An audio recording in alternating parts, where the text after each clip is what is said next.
Merci de rejoindre la chaîne 3, 5, 7 et plus. Pour être tenu au courant de la mise en ligne de toutes nouvelles vidéos, n'oubliez pas de vous abonner et d'activer la petite cloche. Le code maçonnique rassemble un certain nombre de préceptes censés synthétiser les principes de la franc-maçonnerie. Selon la manière dont on les agence et en fonction des lectures que l'on en fait, on peut en dénombrer soit une dizaine, soit une vingtaine, voire une quarantaine. Le code maçonnique est bien connu des francs-maçons car de très nombreuses loges en possèdent un exemplaire. Ainsi, il n'est pas rare de le voir bien en évidence sur les parvis des temples ou dans les salles humides. Si ce document est bien connu des francs-maçons, ses origines en revanche le sont moins. Alors il n'est peut-être pas inutile d'en dire quelques mots. Contrairement à ce que l'on croit souvent, le code maçonnique n'est pas d'origine française, mais belge. Il est précisément une réponse des francs-maçons belges de confession catholique romaine à l'excommunication qui les frappait et qui avait été réitérée dans une circulaire du 28 décembre 1837, signée par le cardinal Engelbert Sterckx, archevêque de Malines, Monseigneur Corneille van Bommel, évêque de Liège, François Boussen, évêque de Bruges, Monseigneur Gaspard Joseph Laby, évêque de Tournai, Monseigneur Nicolas Joseph de Deheussel, évêque de Namur, et par les vicaires généraux représentant Monseigneur Jean-François Van de Velde, évêque de Gand. L'objectif des dignitaires de l'Église était d'inciter les catholiques à quitter les loges afin d'affaiblir la franc-maçonnerie belge qui s'était constituée en 1833 en une obédience nationale, le Grand Orient de Belgique. Les francs-maçons belges étaient alors très fortement impliqués dans la lutte contre l'obscurantisme clérical et particulièrement dans la lutte contre la prédominance des prêtres dans l'enseignement. C'est dans ce contexte qu'il faut situer la création de l'Université libre de Bruxelles en 1834. Cette université est une réalisation de la franc-maçonnerie belge grâce à l'action d'hommes comme Théodore Verhagen et Auguste Baron et au soutien matériel des loges. La circulaire des évêques n'eut cependant pas les effets escomptés. Les catholiques, alors nombreux dans les loges, ne quittèrent pas massivement la franc-maçonnerie. Pour nombre d'entre eux, il n'y avait en effet aucune incompatibilité entre l'appartenance à l'Église et l'appartenance à la franc-maçonnerie. Leur anticléricalisme affirmé s'accommodait fort bien de la foi en Dieu. Nombre d'entre eux se déclaraient attachés au message évangélique des origines, ce qui explique que Théodore Verhagen put demeurer catholique pratiquant et franc-maçon assidu. Les francs-maçons, bénéficiant de la protection du frère Léopold Ier roi des Belges, redoutaient que la jeune Belgique, fondée en 1830, ne devienne un État entièrement soumis aux dogmes de l'Église catholique romaine. Le baron Goswin de Stassard, premier grand maître du Grand Orient de Belgique, a répondu à Monseigneur Van Bommel, évêque de Liège, en ces termes. « Vous avez bien raison, Monseigneur. La Belgique est éminemment catholique.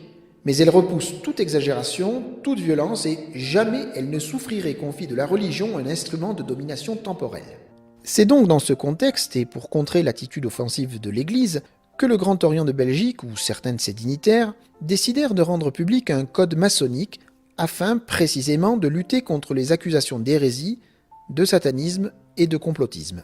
Le Grand Orient de Belgique fit frapper une médaille. Sur l'avers, on y distingue un serpent entourant une lime.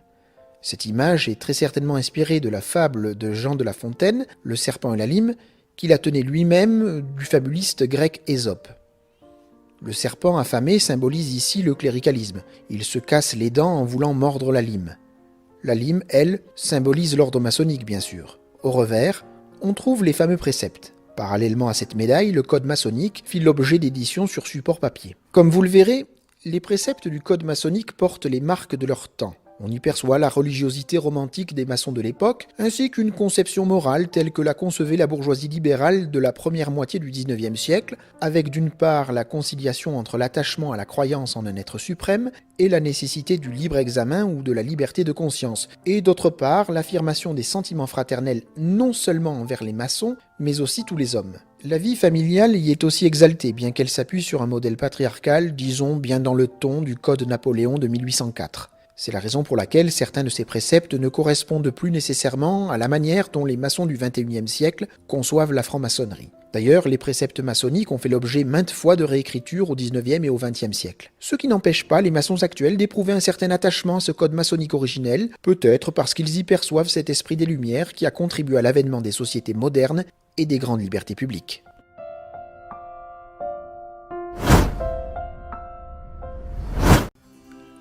Honore le grand architecte de l'univers. Aime ton prochain, ne fais point le mal, fais le bien. Laisse parler les hommes.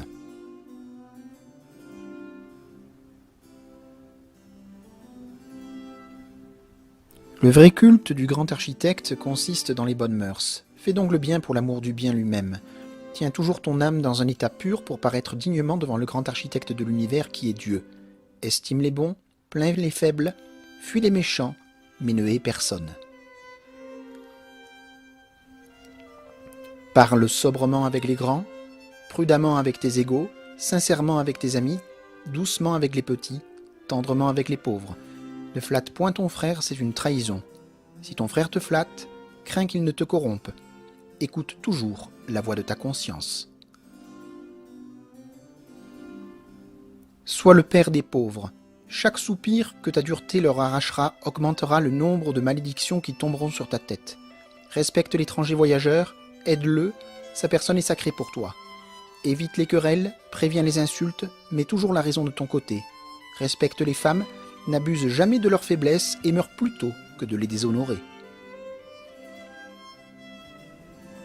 Si le grand architecte te donne un fils, remercie-le, mais tremble sur le dépôt qu'il te confie. Sois pour cet enfant l'image de la divinité. Fais que jusqu'à 10 ans il te craigne, que jusqu'à 20 il t'aime, que jusqu'à ta mort il te respecte. Jusqu'à 10 ans, sois son maître, jusqu'à 20 ans son père, jusqu'à la mort son ami. Pense à lui donner de bons principes plutôt que de belles manières, qu'il te doive une droiture éclairée et non pas une frivole élégance. Fais-le honnête homme plutôt qu'habile homme. Si tu rougis de ton état, c'est orgueil. Songe que ce n'est pas ta place qui t'honore ou te dégrade, mais la façon dont tu l'exerces. Lis et profite, vois et imite, réfléchis et travaille. Rapporter tout à l'utilité de tes frères, c'est travailler pour toi-même. Sois content de tout, partout et avec tout. Réjouis-toi de la justice, courrouce-toi contre l'iniquité, souffre sans te plaindre. Ne juge pas légèrement les actions des hommes, ne blâme point et loue encore moins. C'est au grand architecte de l'univers qui sonde les cœurs à apprécier son ouvrage.